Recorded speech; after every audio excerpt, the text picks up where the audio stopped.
I tell you how polarized like TV has gotten, like media has gotten, which is really interesting. So it's almost like to the point where really good information doesn't even have its place because people have an expectation of information. Yeah, you know, it's like, see, that's the fucking right, problem. right, that's but that's the problem. right, but that's what I was talking to Hunter downstairs about earlier too. It's that if you glaze the surface of something and form an opinion without getting the investigation internally of yourself going, then you're part of the problem. You're not part of the solution. Right.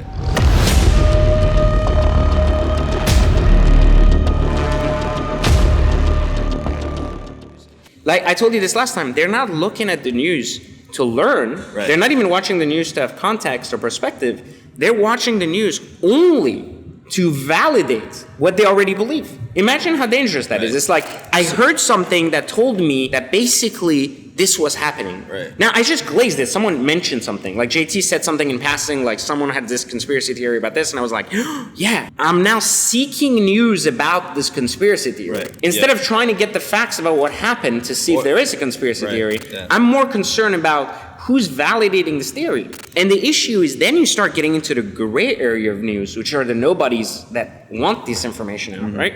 Because what has changed in the last 10 years that wasn't really present before? Fake news. Not fake. It's news. Like foreign... Information. Right. How did you get information 20 years ago? You had to read a book, you had to go to a library, newspaper, yeah.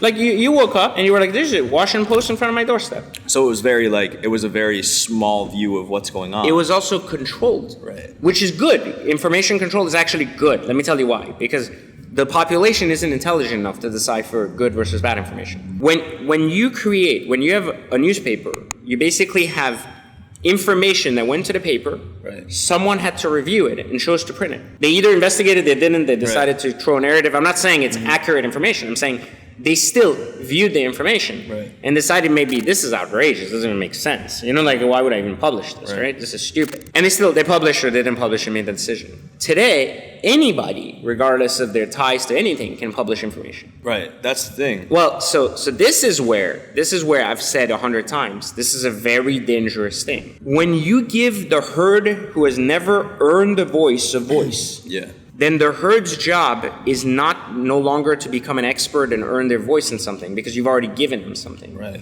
It is now to gather up a tribe of sheep to basically agree with their voice.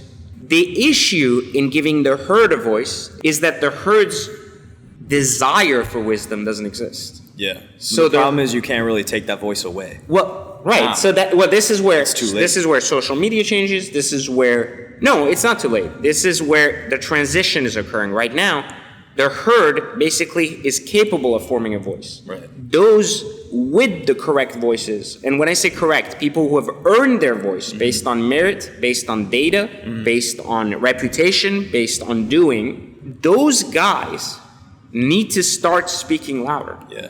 And I think too often, the people that are intelligent, that are well-spoken, that have good things to share, get muted because they get attacked when they share facts. You know, like someone shares good data and they're a real doctor without any issue, you know, they just practice medicine, and they get shut down by the herd who has a bigger tribe of monkeys that basically fight them, you know, and it goes, oh, this is stupid and you're an idiot and this.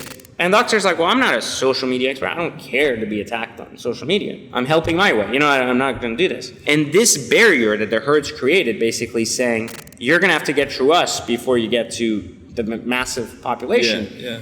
That has become a very, very big danger for people. And I think that this is going to continue to be an issue. And I mean, I use this example all the time. Mark Cuban stands up and says, there's a comet coming, we're all going to die. People are like, where? I'm Googling, like, what's happening in the universe that I'm not knowledgeable about, that he knows. What does he know that I don't know? If I take that out of the equation and I say, wait a minute, like, homeless guy screams, comet's coming, we're all going to die. On the side of the road, we're like, shut the fuck up. Like, you're crazy. Like, what are you talking about? Like, what do you know about comets? Like, what are you now, an astrophysicist? You know?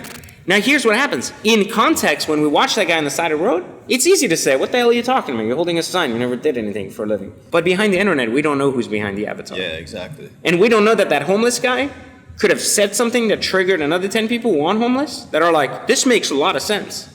And when you hide behind an avatar, And I've met a lot of people online that have these big profiles, and I talk to them 10 minutes, and I'm like, you have zero confidence. You turn from a lion to a little kitty cat, in 5 seconds in the same room. And I'm like, I don't understand that. So what I'm trying to say is that you have this big issue now, is that the avatar has basically hidden the context of the conversation. And if we saw the homeless talking about the conspiracy theory, we'd be like, get out of here. But because we don't know that the person behind the avatar is that same homeless guy. Right. And I mean homeless is someone who hasn't earned their merit or hasn't fit in society. We tend to follow the narrative deeper before shutting it down out of our lives.